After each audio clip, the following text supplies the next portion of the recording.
So ayan, tapos na tayo mga kadeway. Napalitan na natin ng na-check na natin, napanood na natin na yung speedometer sensor mismo ang problema o ang issue ng motor ni Boss Joey, kasi nagpa-fluctuate o umaandar mag-isa kahit na naka center stand yung speedometer panel niya. So ayan, binabalik na niya. Tapos na. Ito si Black Mamba. Tapos ito naman si Wolverine, boss. Bumblebee. Wolverine. Yun. Sinabing Wolverine kasi blue and yellow. Nung ginalaw ko siya ngayon ulit, ayan, bumalik na naman sa issue niya. Hindi kaya ang problema ito sa connection sa baba. Yun dito.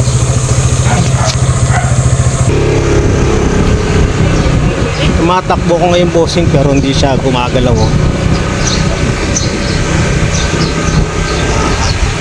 Walang movement yung sensor niya. Yan, so meron tayong technical problem dito sa Griffin 180 ni Boss Joey.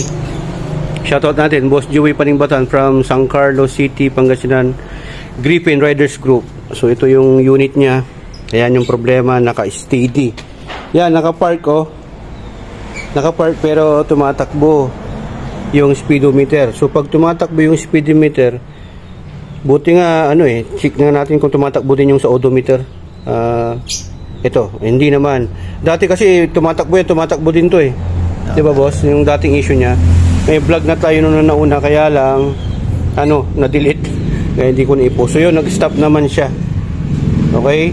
So history nito na syempre kasama sa trabaho, nauulanan. Kaya minsan dito pumapasok yung tubig eh. Yan, sa mga na to, awang na to. Tapos meron naman siyang yun, walang front extender. Ito, kailangan na palagay kayo ng front extension fender. Kasi kahit na splash lang yan dito, hindi man siya direct doon sa taas. Kaya lang dito kasi yung mga wires papunta doon sa taas. So kahit na moisture lang yan, talaga yan, nababasa pa rin. So check natin. Yan, baklasin natin to, boss. So yan, binabaklasan ni Boss Joey. DIY na, DIY. So ito, baklasin natin yung harapan. So ayan ang disadvantage ng walang nakalagay na front extension fender. Ayan, no. Pumupunta sa taas yung mga buhangin. Pati alarm dito, boss, masisira yan. Ito, no? Ito yung module ng alarm. Ito yung socket niya. Pati mga socket dito masisira yan. Kasi yan, kinalawang na. Pati dito mahirapan na kayong buksan mamaya. Yan. Yan sa may seat, tapos sa gas tank. Pati dito mismo sa ignition nyo, bossing, nababasa. So yan. Mitsukoshi Philippines, Euro Motors. Baka naman improve nyo to. Kasi nandito din yung ECU natin, yung computer box, nababasa rin, may bakat po siya ng buhangin tsaka putik. Mababasa din tong computer. Yes, umakyat yan. Kaya yan yung cause bakit nagulo ko yung speedometer panel natin. Umaakyat kasi nag-i-splash yung tubig sa taas. Masisira yung wirings natin dito, pati busina. Lahat ng wirings, yan, buti na buksan ko. Yan. One of the major factor o major cause bakit nasisira yung panel, yung mga wires, module ng alarm, ignition switch, ECU, mga socket kasi nababasa. So ayan, binaklas na natin dito. Sige, boss. So ayan, tanggalin na natin itong puti. Yan yun. Lang natin to, push lang. Sige, silain nyo. Ayan. So ito yung socket ng speed sensor. Kung sa Aerox to, nasa almost 1.7. Medyo may kamahalan. Susundan natin to, nandito siya. Nandito sa may display. This sensor, nandito yung sensor. So ito yung binabasa, magnetic. So ito yun. Ito naman yung socket papunta dito sa may panel. Ayan. Dito sa may taas papunta. Yan, nilinisan na rin ni Boss Joey ito bago ibalik mamaya. So check natin yung supply.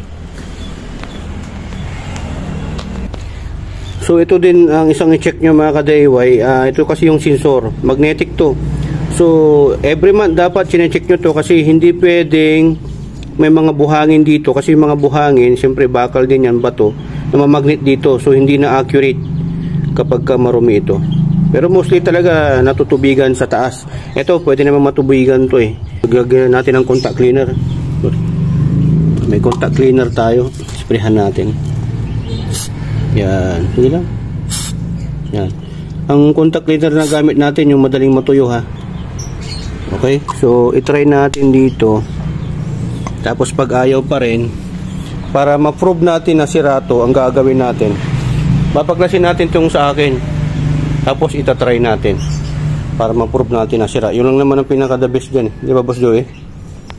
So yan, nakunik na natin. Ayan. Try natin kung aandar pa siya kahit naka-park. Yun. So wala naman. Pero ang issue kasi nito, minsan wala, minsan lalabas. So itatry natin ngayon kung aandar. So ito yung diskarte para mapagana natin kahit na hindi na natin paandarin sa labas. Paikutin lang yung gulong, taas natin to.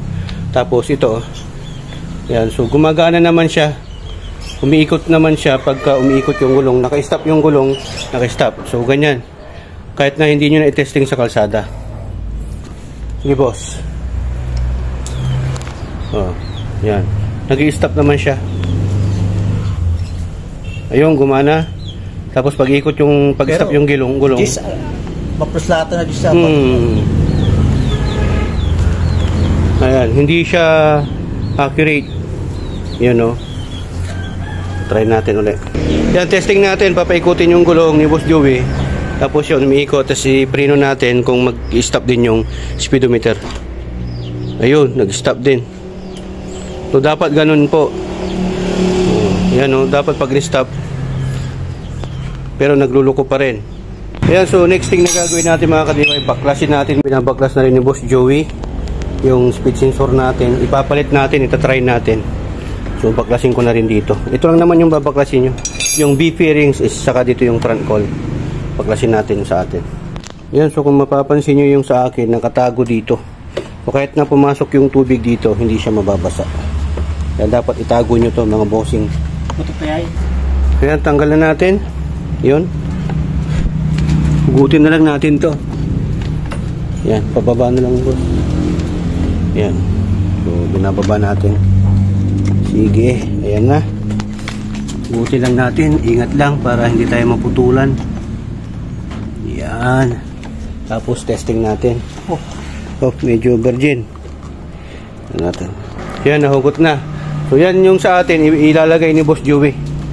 Tapos itatry natin. Ganun lang naman yun.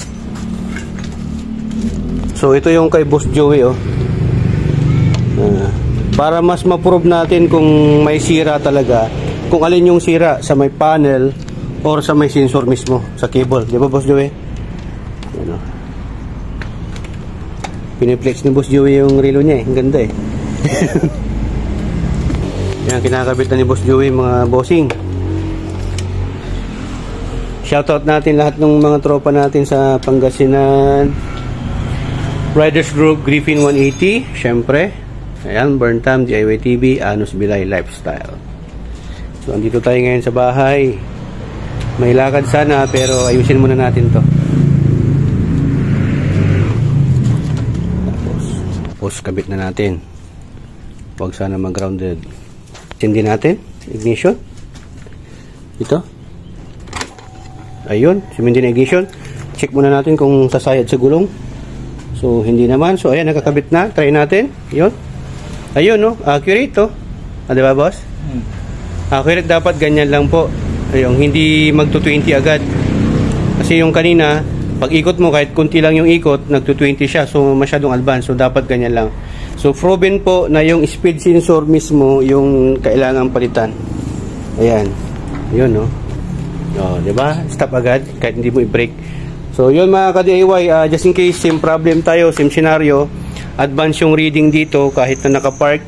Pag hindi mo na ignition, gumagana kahit na hindi umikot yung gulong sa harapan. Ito lang po yung salarin, yung culprit. So, kailangan nyo magpalit ng ganito. Meron naman tayong mabibilan nito, pero kung bago pa yung ano ninyo, Griffin ninyo, pawarantin nyo sa kasa. Okay, gamitin nyo na lang itong video natin na sample na talagang ito yung sira. Kasi siyempre minsan sa kasa hindi sila masyadong maalam Hindi naman lahat. Yun, so ito na lang po yung papalitan nyo. Hindi na kailangan ng OBD scanner, hindi naman ito na ano ng check engine. Okay, walang check engine, kahit nasira to walang check engine, pero sa ibang motor mayroong check engine pag sira ang speed sensor, kasi nasisense niya to. Sa Griffin walang check engine pero sira. Ayun, so napatunayan natin. Meron tayong bilihan nito, either Makuto brand, kasi yun ang ano, official store, official parts ng Griffin, pero meron ding mismong Euro Motors.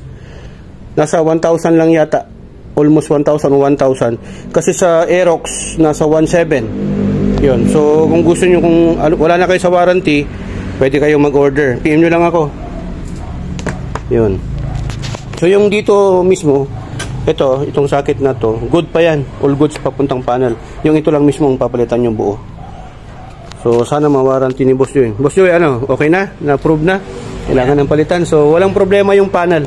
Okay naman yung panel so far. Wala rin problema yung ignition, basta payo lang namin, gamit kayo nito. Ito, yan, contact cleaner sa lahat ng mga contacts pagka nagluluko to. Tapos front fender extension talaga kailangan. So linisan muna natin bago natin ibalik. Pero kung gusto nyo, pwede rin kayong gumamit nito. Ayan, GPS. So yung sa akin, GPS yan. Mas accurate, kaya lang kayo, baka malilito kayo kasi ano yan, accurate talaga yan. Kung tumatakbo na kayo ng 140, baka dito 120, 125 lang o 130. Naka-switch po yan sa USB natin, nandito. Yan, naka-switch po yan, nakasindi po yan sa USB. Yan, GPS po yan. Kahit sa sasakyan, ginagamit ko yan. Ginagamit sa Lazada. Gamit ko po kasi ito pag nagbabiyahe ako sa T-Flex, NLEX, iwas speed limit. Kasi mas accurate yan. Lahat ng sasakyan, mga bossing, hindi lang Griffin, lahat ng sasakyan, advanced po talaga ang reading ng speedometer. Ito GPS, yan po ang pinaka-accurate. Global Positioning System. Okay? Yan, baklasin na natin yung speed sensor ko. Ibalik na natin doon sa kay Black Mamba. Napatunayan na natin eh. Medyo kampante na si Boss Joey kasi mamaya mag-isip na to. Niya na eh. Sasauli niya. Alam na natin. So yan mga kadiway, binabalik na ni Boss Joey sa atin kasi proven na. Okay? So ay salamat.